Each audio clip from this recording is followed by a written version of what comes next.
with KHOZE encourages young entrepreneurs, supports advocacy on policy change for medium and small enterprises, discusses health and leisures.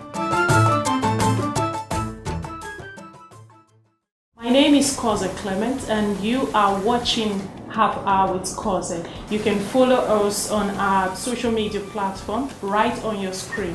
And we'll be having a very special personality, Chief EDWIN K Clark. Good afternoon, Your Excellency. Good afternoon. Thank you. For your time, for patiently waiting for our crew to set up. Thank you very much. It's good to see you. You don't look your age at all. Why? Your Excellency. You still look very fresh. I'm 90 and above. What?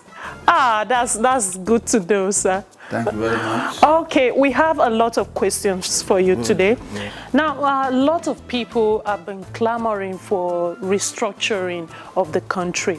Now, what is your take on that? Well, I think restructuring, my daughter, is a very familiar word. Without restructuring in this country, Nigeria will be a dead country. People don't understand what is restructuring. Anything you make to make the government look better, any reorganization made is restructuring. We've been restructuring this country till 1947. When Dr. Nnamdi Azikiwe and other politicians opposed what was being done at that time, the Richards Constitution, which made provision for a few elected members and others nominated. Dr. Nnamdi Azikiwe said it's an obnoxious constitution. Then in 1950, restructuring again. We had what we call Macpherson Constitution. Between 1953 and 1960, we had the London Conference. These are restructuring. Yeah. So 1960, that was restructuring. We brought the Constitution, the independent Constitution. 1963, there was restructuring again, which brought about the 1963 Republican Constitution. All these are restructuring. Even during the military period, they are restructuring.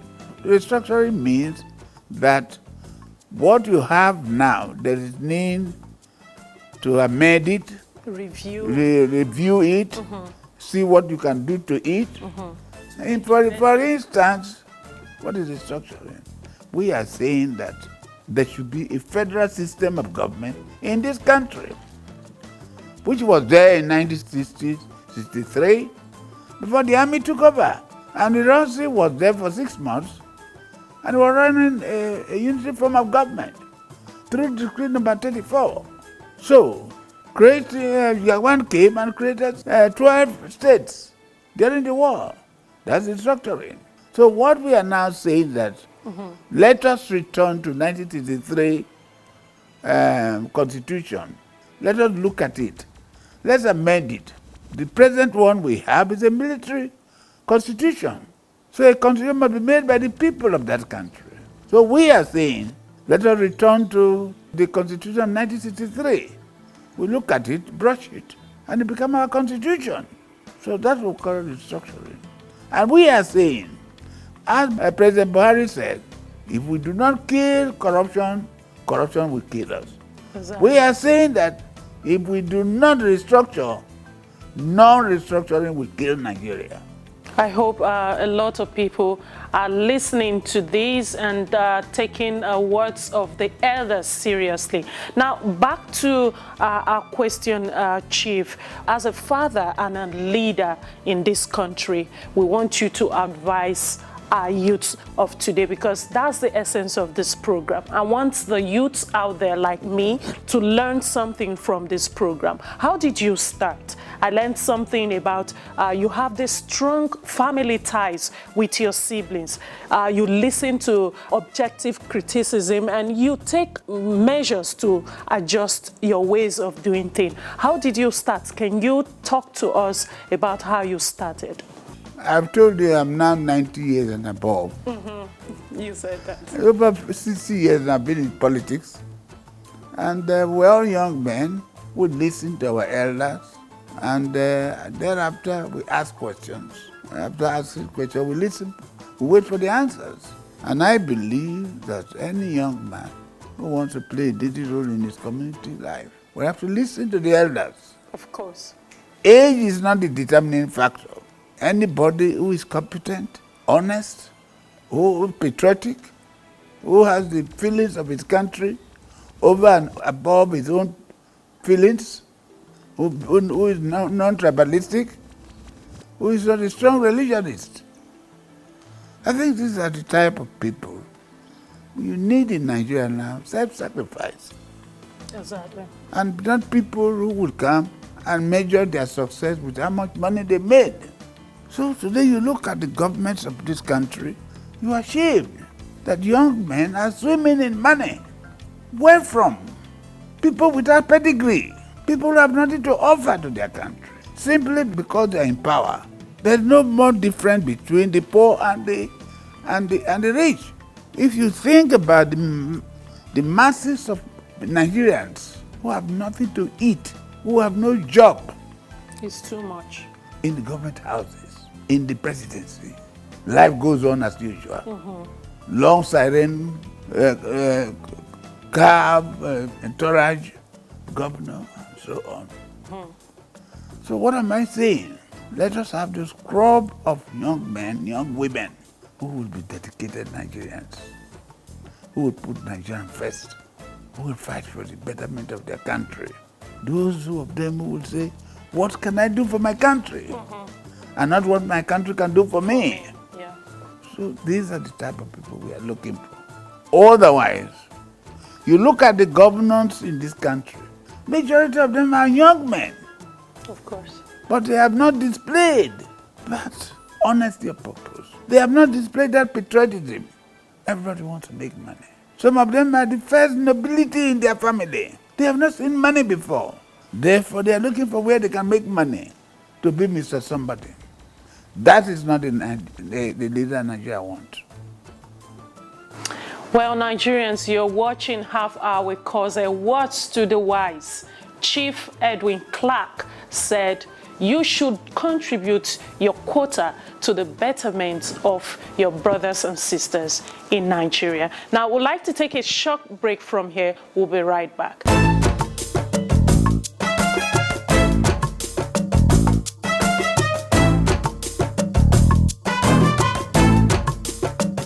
Now, welcome back. You are still watching Half Hour with KHOZE. I was talking to our Chief Edwin Clark Kiagbodo. And now back to you, Chief, sir. Thank you so much for your time. Now, we want to talk about your book that was recently launched. Well, what's the title of the book? Can you tell us, give us a synopsis of what the book is all about? There were about three books launched that day, I think. One was my biography by some friends who wrote it. One was about 800-page book known as Truth and Courage, I think. A collection of all my speeches over the years. And then there was another one launched called Who Next? Who next? Well, some young lecturers came to me one day that when you leave, who will take over from you? And we discussed as we were talking. I didn't know they were taking notes. And they produced a book. Wow. Who next? So those were the books launched that day. Congratulations, Chief. Congratulations. I hope a lot of us will get hold of that book and go through it. And we'll likely want to see some of the contributors and talk to them as well on Half Hour with KHOZE. Would that be possible, Chief? Very possible. Okay, very well. And now tell us about your foundation and your university in Delta State. Well, my foundation was established 10 years ago when I was 80.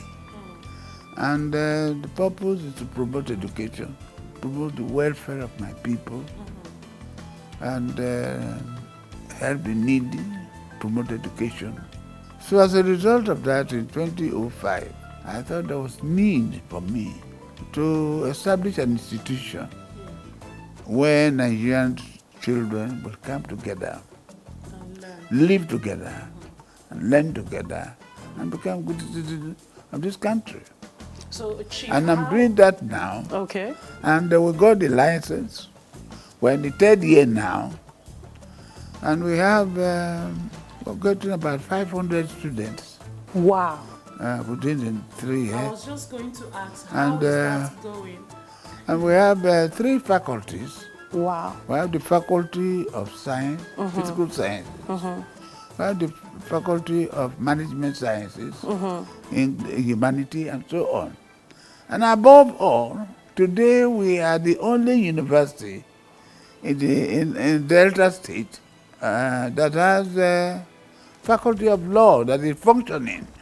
I'm a lawyer by profession. Wow. And I've been at the law profession for more than 50 years.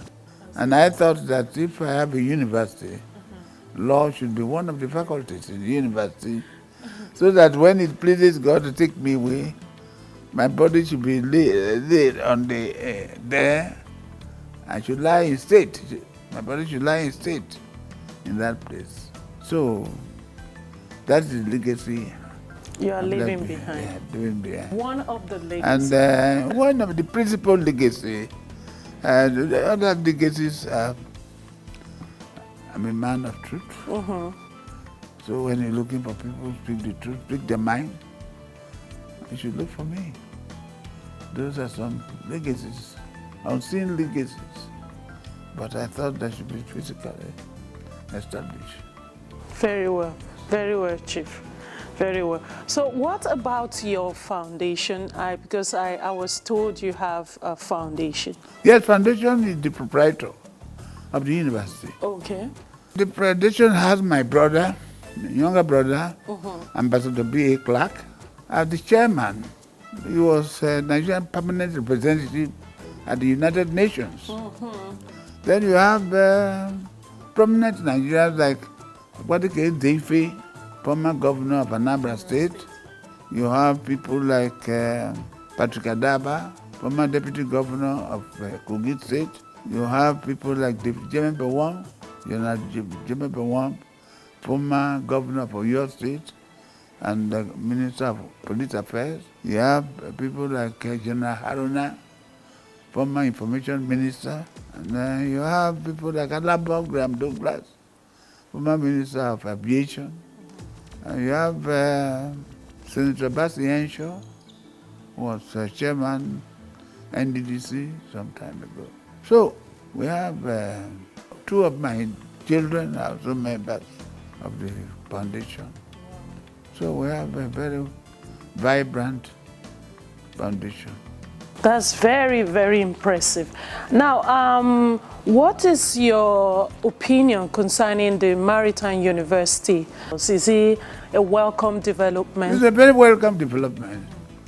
Maritime University is study of the river and surrounding.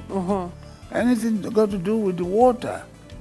You train seamen, you train engineers, you train good divers, you train all sorts of marine engineers and so forth. That's called Maritime University. University of the Sea. Kerenkoko, where the university is being sited, is a few miles from the Atlantic Ocean and is surrounded by water. You have a lot of oil installations there. And with the university established there, I'm very sure that we offer opportunity to young boys and young girls to be trained in maritime affairs. So it's a good project which should not be linked with politics. And so now the federal government said it will resume this year. So we're waiting for that. And that is one of our 16 programs. And I understand that the Vice Chancellor has been appointed, a lady from from University of Port Harcourt. Okay. I understand the registrar has been appointed, the bursar has been appointed, the librarian has been appointed. And we are in communication with the Ministry of Education, Federal Ministry of Education, and the National University Commission. So it's a very welcome idea. It's a good project. Thank you so much, Chief, for your time. You've been so generous to us today.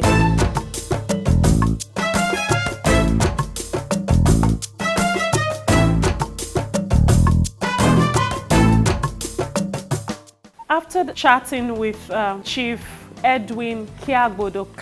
we like to talk to Mrs. Dorothy Charles Coco. She is the personal secretary / executive secretary of the Edwin K. Foundation. Having worked with him for some years now, it's been challenging because Chief Edwin K. is one very intelligent man, and he never forgets things. So for you to be able to work with him, you have to be on your toes 24 hours a day, 7 days a week, and all that. For those of us who are working with him, we don't know what is called sleep. In the sense that Chief Edwin Clark can call you up at 1 a.m. Maybe just going to see him drowsing and say, what is happening? Are you okay? Say yes.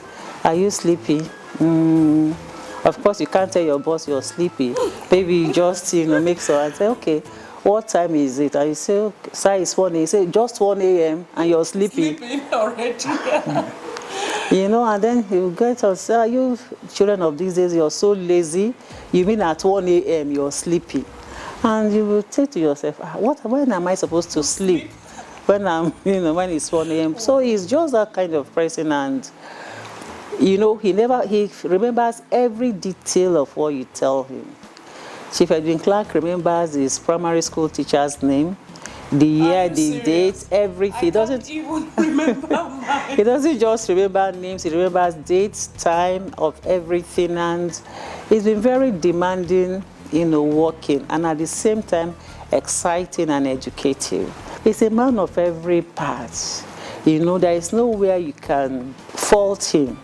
Even in domestic affairs, he's very versatile, and he's a detailed person. And he's a man who believes in doing whatever that is to be done rightly. It's either he's doing a thing or he's not doing it. And so if he gives an assignment, the kind of boss you have, and you must make sure you work and then deliver whatever you've been given to do. Thank you so much for being here with HOUR with KHOZE. He's not a person that is discriminating. He carries everybody along. He took everybody as his own family. Yeah. And personally myself, doesn't look at me as, okay, this boy is from another tribe. He took me as his grandson.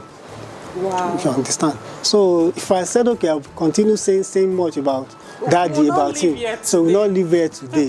Thank you so much, Mr. Ola. I'm so thrilled for you guys to have me here today to talk to Chief. I hope to see you some other time, and we have a lovely chat like this. No problem. You are welcome at any time.